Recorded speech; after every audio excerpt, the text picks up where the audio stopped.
Stick with me on demo4.php for just a little bit longer because I want to show you some of the tools that will help you decipher what's going on with your page and show you some of the magic that's going on behind the scenes. So let's go ahead and take a look here. Alright, so we're at demo4.php. I'm using the Firefox browser and I have some add-ons. Up here, this row of information, or row of buttons I should say, is the web developer add-on that I've previously added to Firefox. Let me show you what's going on at the bottom of the screen. I have some funny things at the bottom of the screen, including a monkey head, but over here I have something called Firebug. So this little cockroach looking thing, if I click on it, it opens up another page where I can take a look at what's going on behind the scenes. And I use probably about 5 to 10% of what Firebug has to offer. It is a very, very powerful web development tool for JavaScript programmers. It's extremely useful, and I'll show you exactly how to use it and what's going on. But let me close this down and show you. In Demo 4, one of the things that's happening, and let me go ahead and refresh the page. In Demo 4, one of the things that's happening is as soon as the page loads, we're using jQuery to add a div with an ID called target div. So let me just right click and choose view page source. And again, this is even though it's a PHP page, it's just regular old HTML.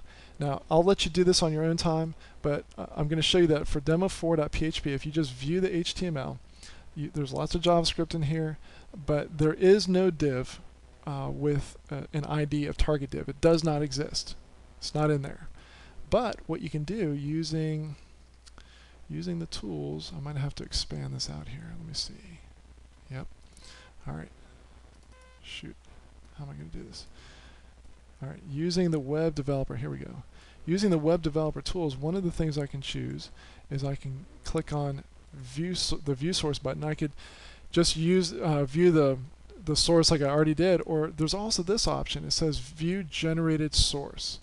So view generated source, what is that? Well, what that does is that says, okay, there's some JavaScript going on the page, or there might be some JavaScript adding some extra HTML at runtime. So let's go ahead and view the generated source. And sure enough, it is different, and you see that it's called the DOM source or DOM source of selection. And forgive me if I said it incorrectly, but you'll notice that there is a div with an ID of target div. So what happened was jQuery added that in as soon as the page loaded. That's completely, so the generated source code is different than the HTML source code. And that may sound confusing, but it's just another way I'm showing you a way to use some of the tools that you can add to Firefox so you can see what's actually going on behind the scenes. All right, let me show you what Firebug does. Let me hit refresh here. Okay, with Firebug, what we can do is we can watch some of what's going on with the Ajax application. So let me go ahead and move this down, give ourselves plenty of room, and I'm going to click on the change here. Now notice what happened.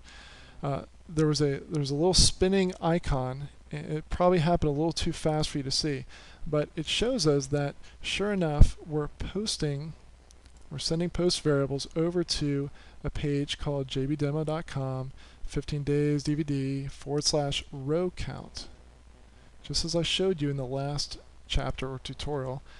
And if I click on this, I can scroll down to the bottom and it can say load response. So it will give me the option to say, well, what sort of information is it sending back? So it's sending back this information: 13 counties with growth greater than 20%. So the file row count.php is actually generating this whole sentence. So the PHP code grabs the information out of the database and formulates a sentence, and then the Ajax part of this web application grabs that text and puts that right here into the div that was created at runtime. So some very cool stuff going on. Let me show you, and you can click on the post to see that sure enough we are sending over a variable with the name of growth, and the value is 20. Well, what does 20 match up with? 20 matches up with what we chose here. So if I go back to Notepad++, let me open up row count. Where is row count? Here we go. Row count. Okay. I'm not going to be able to wade through all of this PHP, but basically it's connecting to the database, and let's see here. It's looking for, here we go. It's looking for a post variable called growth, which makes sense because in demo 4, we're telling it send over growth and assign it the value from the dropdown. So, and we're looking for an integer. So we take that information, put it into the variable safe growth, and then we go and grab the information from the database. And here's where the magic happens. We say echo means print this out to the browser, send it to the browser. However many rows there are, so let's say there are 13 rows. Counties with growth greater than whatever the growth is, and then put the percentage. So that's how rowcount.php is generating that information, and then our demo4.php page is taking through the AJAX functionality of jQuery. It's taking that information, that text, and popping it into the div with ID of target div, which, by the way, remember, did not exist until jQuery came along and made that happen. So I wanted to show you some of the tools so you can diagnose and dissect what's going on behind the scenes with your web-based application.